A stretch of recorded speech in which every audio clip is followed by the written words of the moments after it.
অং ক্লেং ব্রেং ত্রেং সা। ভূত পেতনি সব মাই কামিং হাজির। অং চামুন্ডায় নমঃ। অং ফু ফু। অং নমঃ নমঃ নমঃ। অং নমঃ।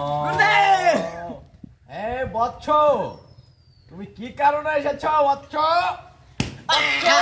কোন কারণে এসেছো? কি হলো? এ বৎস, কি হলো বৎস তোমার? এই আমার চেলা কোথায়? একে একটু জল পানি দিয়ে একটু ই করো, একটু দাও। হ্যাঁ কি হয়েছে? এদিকে বৎস, এদিকে আসো। তোমার কি মনের বাসনা কি নিয়ে এসেছো বৎস? তুমি বলো, আমাকে বলো, আমি তোমার মনের বাসনা পূর্ণ করে দেব। বলো বৎস, কি মনের বাসনা কি?